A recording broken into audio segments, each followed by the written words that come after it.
Your Excellency, Raza Pahlavi, thank you so much for granting us this interview. Sure, my pleasure. I'm so happy to have this opportunity to speak to your audience. It takes a lot of courage to come here to Israel. It's not a matter of courage, it's a matter of conviction.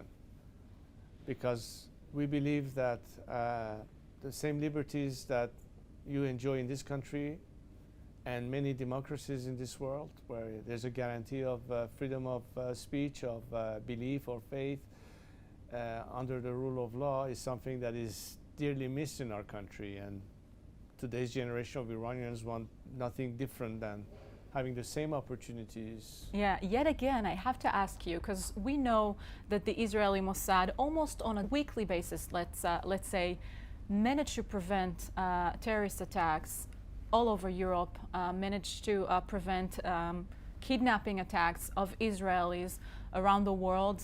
And we know that there are journalists, Iranian journalists, who are also being threatened in Europe.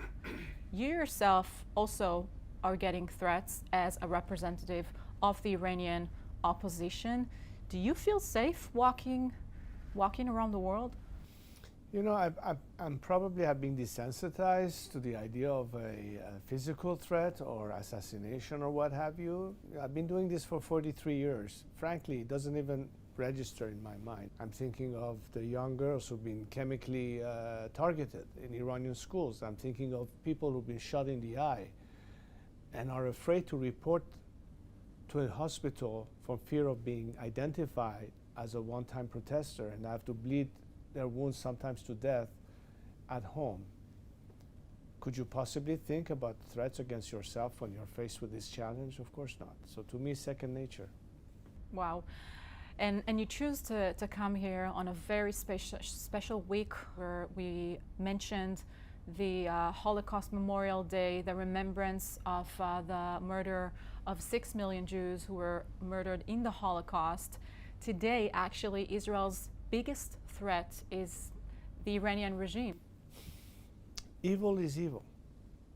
And for a regime who denies the Holocaust and calls for a country's and a nation's destruction versus a nation that says, we are the children of Cyrus, who helped once, 25 centuries ago, the rebuilding of the temples here in Jerusalem.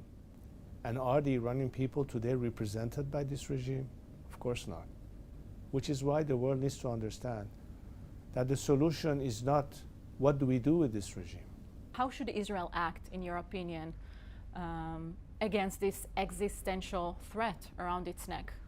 I think the leadership in this country and many people around the world, insofar as it relates to Israel proper, is of course an existential threat that this regime has been menacing.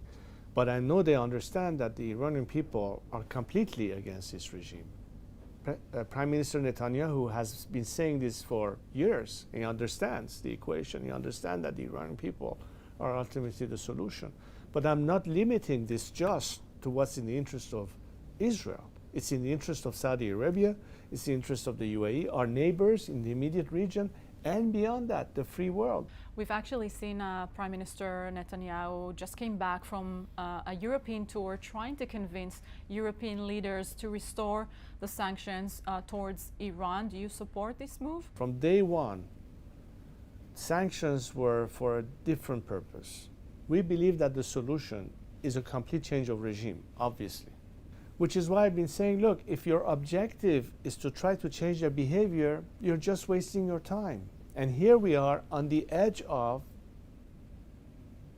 a regime that has continued its enrichment to the point that we are getting very close to, the red line. And we all remember the warm relations that Israel had with Iran previous 1979. Do you see any chance, or are you optimistic that we will see a different Iran soon? I'm convinced. Look, it's not a matter of if, it's a matter of when. All I'm saying is that the sooner the better, because every day that goes back, more harm is done to our country.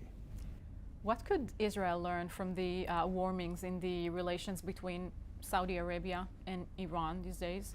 I don't think we can ever question the fact that all of the neighborhood knows exactly what the nature of this regime is. They may not vocalize it for whatever reason, but it's not that they don't know it. And I think at the end of the day, we're doing everybody a favor. So as far as it relates to your country and our future relationship, that goes without saying. And my fellow compatriots have been, just by monitoring social media, have been so encouraged that finally our voice is heard.